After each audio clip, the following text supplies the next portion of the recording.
सद्बुद्धि की कामना के लिए, अपनी सद्बुद्धि की कामना के लिए परमपिता परमेश्वर से प्रार्थना करें। हे विश्व के स्वामी प्रकाश रूप परमात्मा, हमारी बुद्धि को सन्मार्ग की ओर प्रेरित करें। इसको मंत्र रूप में, सूत्र रूप में से कह सकते हैं, जिसे गायत्री छंद बोलते हैं, उसी का ये भावार्थ है। आइए गायत्री छंद का प्रयोग करें।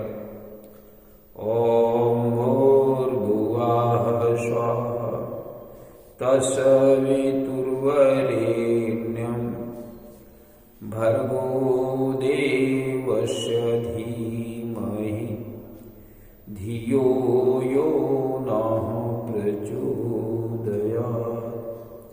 बोले वेद माता गायत्री की जय हो। त्र्यंबकम जी का ध्यान करें और प्रार्थना करें कि हम सब लोग निरोग रहें। ओम त्र्यंबकम यजामहे सुगंधिम पुष्टिवर्धनम उर्वारुकमिव बंधनान् मृत्योर्मुक्षीयमामृता। बोले त्र्यंबकम भगवान की जय हो।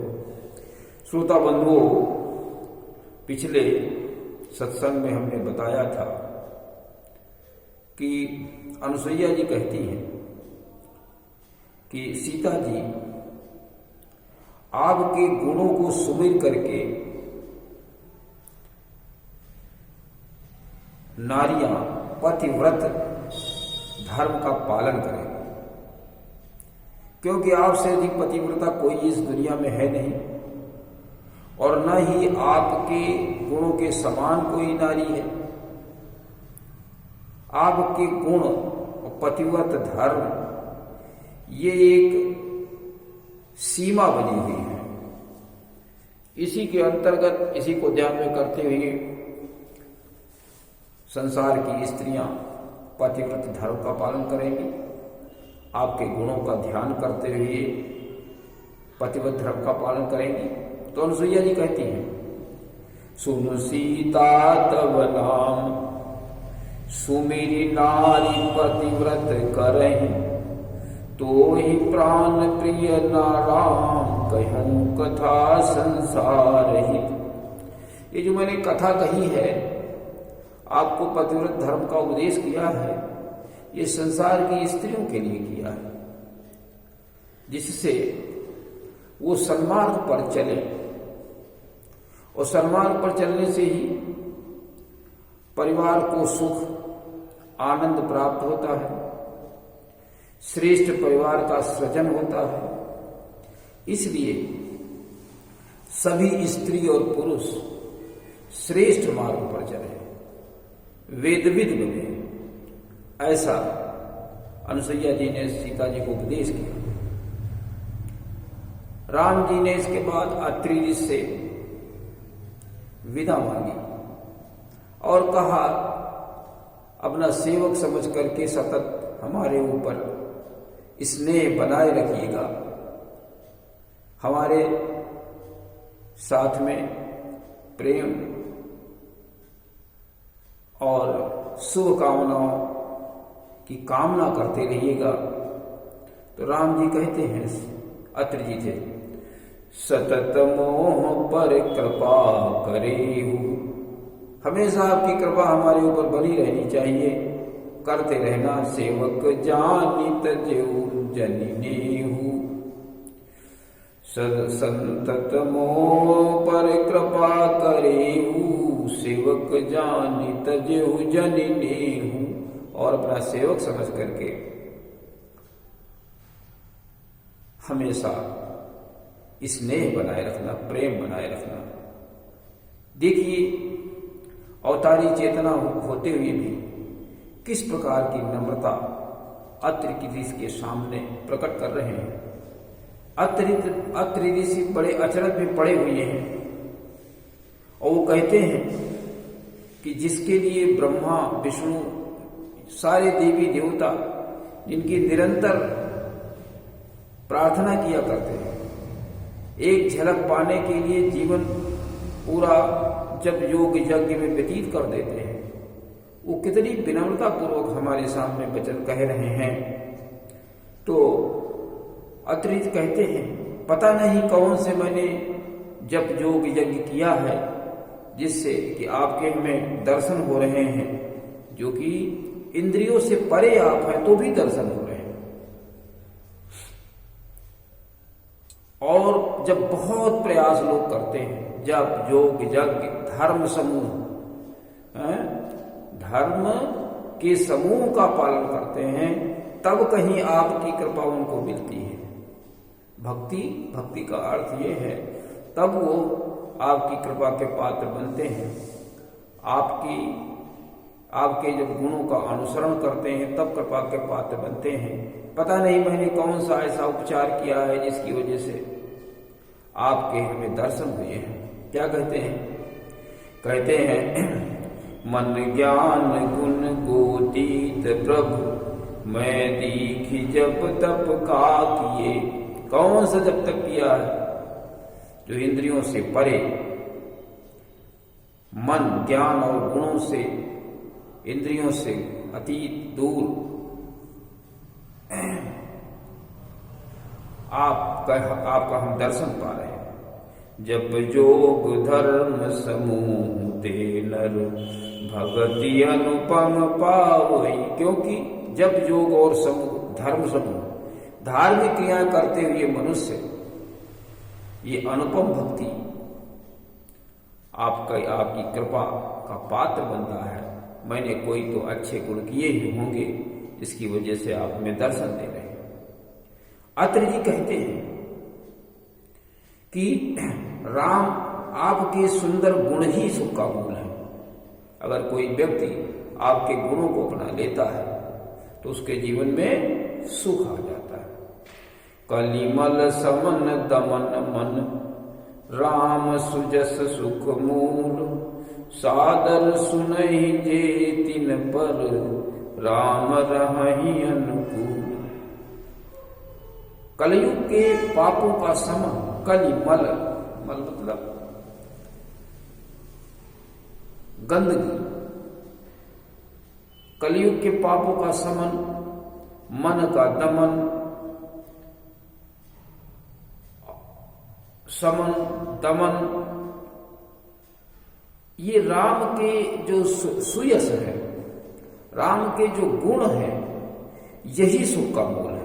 कलिमल समन दमन मन, मन का दमन, पापों का समन, राम सुजस सुख मूल। राम के गुण ही सुख का मूल है। सुयस, सुयस मतलब श्रेष्ठ, यश श्रेष्ठ का मतलब भगवान के गुण। और जो लोग उनको सुनते हैं और जीवन में उतारते हैं, गुनगुनाते हैं, उन लोग उसके ऊपर भगवान हमेशा प्रसन्न रहते हैं। जो लोग भगवान के गुणों को निरंतर सुनते हैं, गुनगुनाते हैं और जीवन में उतार लेते हैं, यानी भगवान के मार्गदर्शन के अनुसार चलते हैं, राम रहहि अनुकूल, उनके ऊपर भगवान हमेशा अनुकूल रहते हैं, उनके ऊपर प्रसन्न रहते हैं। कठिन काल मल कोश, ये जो समय है बहुत कठिन है और पापों का खजाना है, कोश है, खजाना। कठिन काल मल कोश धर्म न ज्ञान न जोग जप। ओ परिहरि सकल भरोस राम ही भजियते चतुर नर। ये जो समय चल रहा है ये बहुत ही कठिन है और पापों का खजाना है। हमसे बहुत से पाप ही पाप को हुआ करते हैं और इसमें धर्म, ज्ञान, योग और जप ये सब ऐसे समय में कार्य नहीं कर पाते। जब कठिन परिस्थिति होती है या कठिन रोग होते हैं तो छोटे मोटे डॉक्टर उसमें सफलता नहीं दिला पाते। उसके लिए तो बहुत बड़े प्रयास करने पड़ते हैं। तो वही कहते हैं कि जब पापों का दौर चल रहा होता है तो न तो धर्म सहाय होता है, न ज्ञान, न योग, न जप। तो उसमें क्या सहाय होता है? उसमें सारे भरोसे छोड़ करके हमारे जो गुणों को, आपके जो गुणों को जीवन में उतार लेता है। गुण क्या है? भगवान के गुण है पुरुषार्थी, परमार्थी, तपस्वी, अपरिग्रही, समदर्शी और सतोगुणी, भूतवत्सल। ये भगवान के गुण हैं जिसके लिए उनका जन्म होता है। असुरता को समाप्त कर देवत्व की स्थापना, वेदों को जन जन तक पहुंचाना, ये भगवान के गुण होते हैं। जो सब कुछ छोड़ करके इन गुणों को अपना लेता है वही चतुर नर कहा जाता है। भजय का मतलब भगवान के गुणों को जीवन में उतार लेना, ये भज है। ये भगवान के गुणों को जीवन में मैंने उतार लिया। गीता में भी यही श्री कृष्ण जी कहते हैं कि सर्वधर्मान परित्यज्य माम एकम शरणम ब्रज। मेरी शरण में चले जाओ, सारे धर्मों को छोड़ दीजिए। और भगवान के शरण क्या है? भगवान के गुण समूह ही भगवान की शरण है। भगवान की शरण का अर्थ है कि भगवान के गुण समूहों में आप चले जाओ। क्योंकि भगवान गुणों का मंदिर, सुख का पुंज होता है। रामचरितमानस में लिखते हैं, भव बारिधि मंदर सविधि सुंदर गुण मंदिर सुख पुंजा। गुणों का मंदिर सुख का पुंज होता है। और फिर लिखते हैं, अस सज्जन मम प्राण प्रीत गुण मंदिर सुख पुंज। जो गुणों के मंदिर होते हैं, सुख का पुंज होते हैं, ऐसे पुरुष हमें, स्त्री पुरुष कोई भी हो, हमें प्रिय है। तो भगवान की शरण क्या हो गई? भगवान की शरण हो गई गुण समूह। गुण समूह को जो धारण कर लेता है तो भगवान उसके पीछे पीछे चलने लगते हैं। तुलसीदास जी को देख लीजिए, सूरदास को कबीरदास जी को देख लीजिए। कबीरा मन निर्मल भया जैसे गंगा नीर, वो पीछे पीछे हरि फिरे, वो कहत कबीर कबीर। गुणों को धारण कर लिया भगवान के, तो भगवान उनके पीछे पीछे चलने लगे। इस प्रकार से हम सब लोगों को भगवान के गुणों को जीवन में उतारना चाहिए, तो भगवान हमारे ऊपर सदा अनुकूल रहेंगे। ये सब बातें कह के अत्रि से विदा मांग करके अगले वन को भगवान राम चल दिए। चले जा रहे हैं, आगे राम जी हैं, पीछे लक्ष्मण है, बीच में सीता जी है। ऐसा प्रतीत होता है कि जैसे मानो ब्रह्म और जीव के बीच में माया चल रही है। ब्रह्म परमात्मा और जीव हमारे शरीर में, बीच में एक बहुत लंबी दूरी है जिसमें सद्गुण भी हैं, बुराइयां भी हैं। बहुत से जीव जंतु पक्षी हर प्रकार की इसमें भरी हुई हैं। और ये सब जो व्यवस्था दिख रही है, ये ईश्वर ने बनाई है। एक सर्किल बना दिया है, उसकी परिधि में ये सब चीजें हैं, भरी हुई हैं। और एक तरफ परमात्मा है, एक तरफ जीव है, बीच में सारी अच्छाइयां बुराइयां भरी हुई हैं। ये क्या है? इसको माया कहते हैं। बुरी भी बातें हैं, अच्छी भी बातें हैं, प्रयोग करने योग्य है, छोड़ने योग्य है।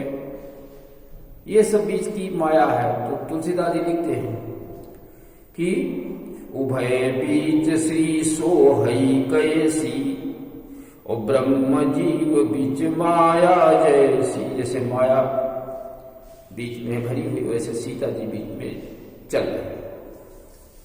आगे चलते हैं तो एक विराट राक्षस मिल गया। भगवान ने उसको देखते ही मार दिया और उसको अपने धाम को भेज दिया। भगवान जिसको मारते हैं उसको अपने धाम को भेज। धाम का मतलब वो स्थान जहां पर जाने के बाद जो जीव है असुरी वृत्ति को छोड़ करके दैवी वृत्ति उसकी हो जाती है, दैव स्वरूप वो हो जाता है। भगवान के बाण से उमड़ता है तो उसको वो दीन बंधु दीनानाथ की का विशेषण वहां प्राप्त कर लेता है। जो भी वहां पहुंच जाता है श्रेष्ठ बन जाता है। ऐसा एक लोक बना रखा है, ऐसी एक जेल बना रखी भगवान ने।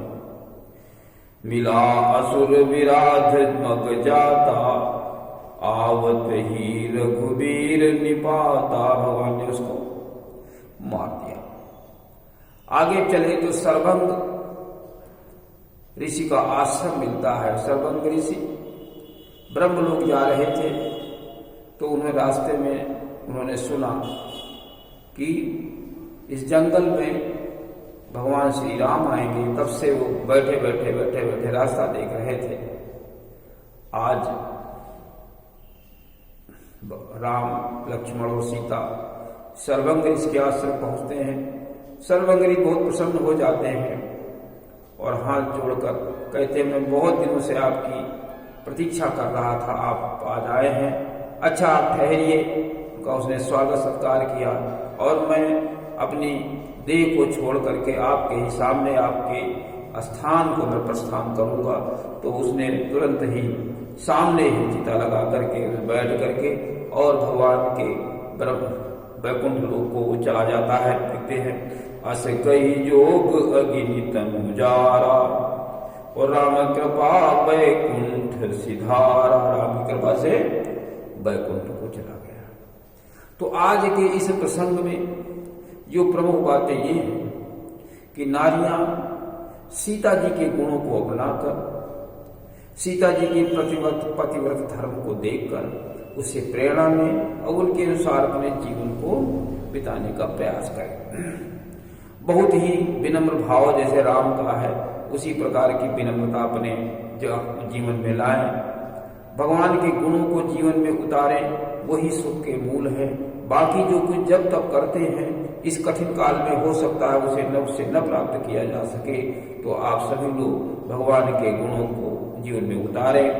वही भगवान की शरण में है, वही लोग चतुर हैं जो कि इस प्रकार से जीवन का यापन करते हैं। और ब्रह्म और जीव के बीच में जो माया है वही हमारी सीता जी हैं। इस प्रकार से आज के प्रवचन का कार्यक्रम समाप्त करते हैं। ओम शांति।